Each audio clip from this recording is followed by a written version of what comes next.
this is,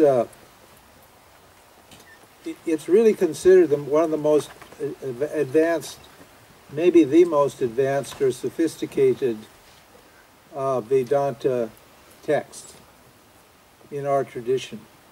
It's an analysis of certain statements in the Upanishads. The Upanishads are the source text for the whole science of non-duality, for Vedanta. And there are certain statements made in, these are cryptic mantras, which have little nuggets of truth in them, which were not unfolded or analyzed carefully by the seers who saw them, who heard them. They were just recorded and became the basis of this teaching of Vedanta. And subsequently, over the years, those are, who knows when these original statements were made. We don't really worry about the time frame because life is eternal and there is no time. So we're not really concerned with putting a date on this, but subsequently, it was definitely some thousand years before the Christian era that these statements were made. And subsequently, great sages, meaning people who understood the meaning of these, or who had been vouchsafed the same revelation, added a clarification and a commentary to the verses to make them understood. These statements are like E equals MC squared. Now, you know, anybody can say E equals MC squared, and somebody will say to you, well, what's E equals MC squared? You say, oh, energy times the speed of light. Yeah, well, that's great, energy times the speed of light, but please tell me, what does that mean? What is energy? What is the speed of light? What is times? Each one of those statements, energy, speed of light, times, squared, what does squared mean? All of those are ideas or concepts that involve a tremendous amount of understanding. When you put them all together, behind each one of those little words there are thousands or tens of thousands of other words that contextualize the meaning of those words so that we can actually understand what E equals MC squared means. And these statements that we find in the Upanishads are similar. They're just seminal ideas about the self, about awareness, consciousness. Vedanta is called Brahma Vidya. Vidya means knowledge or science. And the science of Brahma. Brahma means awareness, consciousness. So Vedanta is the science of consciousness. There was no science at this time. These were the original revelations, like Thomas Edison. There was no science of electricity. At that time, he just discovered what electricity was. And then the science of electricity opened. People more and more investigated this, and then a whole science and all the knowledge about electricity has been developing and evolving for, you know, for a long time, for 100 years, over 100 years.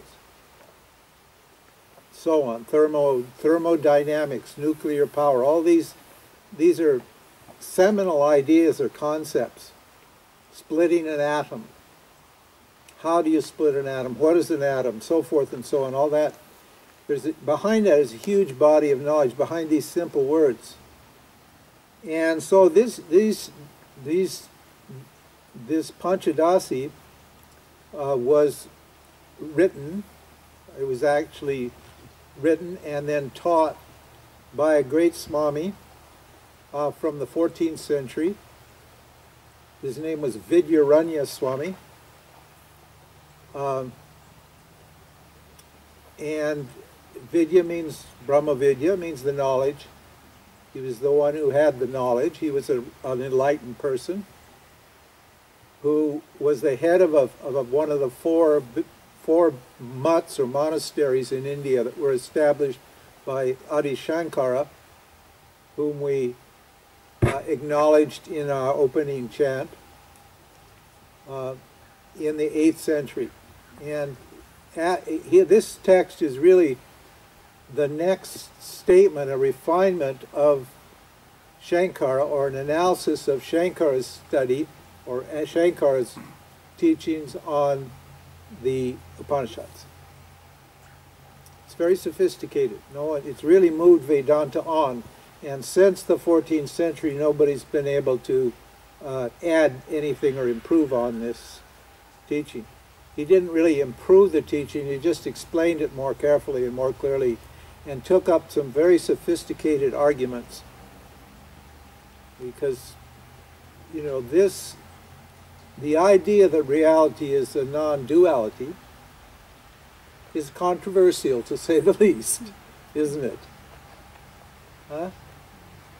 I mean, if you walk to anybody, anywhere, on the street, and you say, is reality a non-duality or not, what are they going to say? They're going to phone the little men in white coats. Huh? Isn't it? I mean, come on. Who even knows what non-duality means? And the reason nobody knows what non-duality means is because everybody's experience is dualistic. We come here, we're born here into this world thinking that we're separate from the objects that we're experiencing. That is our experience. And our knowledge about ourselves and about the world is based on the knowledge of my experience. So when Vedanta comes along, the Upanishad comes along and says reality is non-dual, non-dual means there are not two factors here, and there's not a subject here and an object here. When Vedanta comes along and says that, right, immediately, right, that part of you that believes that reality is a subject and an object and that those two things are separate, immediately has a problem. That you need to be careful when you're you know, who you're speaking to and what you're saying, huh? Because, you know, I mean, nowadays it's okay because they just figure you forgot to take your meds, and but like in Jesus' day when he made his statements in non-duality, look what he got for his trouble. Huh? It's okay now, it's fine, because we're all liberal and nobody cares, but and religion's not in charge of the whole shebang anymore. But in any case, there's a natural resistance in everybody to this knowledge.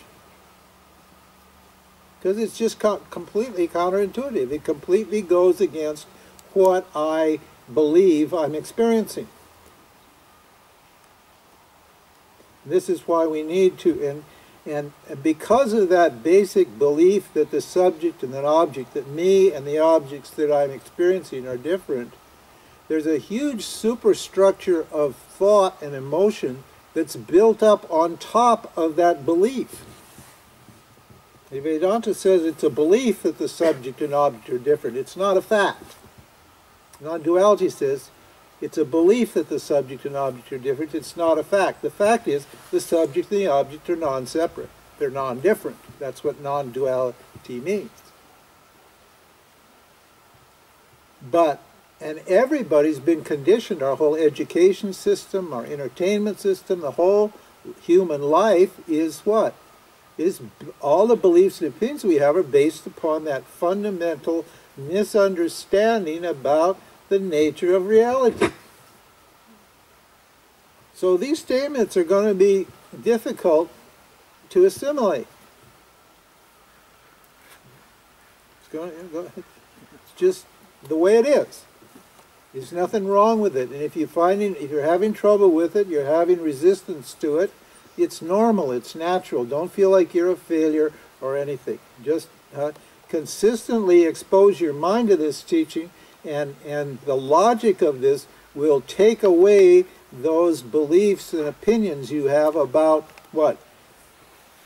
Reality. Jiva, Jagat, Ishvara. That means yourself as a jiva, an individual. Jagat means the material world, the world of material objects. That includes your thoughts, which are material. And Ishvara, which is what? The cause of this jiva and this jagat, of this world and the bodies and objects that are in it. That's the only three topics there are in existence. We have a theology, a psychology, and a cosmology. Okay, just roughly speaking, just to put it in Western terms. That's basically all there is. What is beyond all this? What is the cause of all this? That's called Ishvara, who is God. If you want the word God, it's okay. As long as we define what God is, we're okay.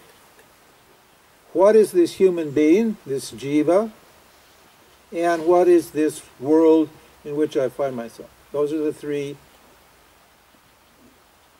objects of investigation or inquiry that Vedanta engages in.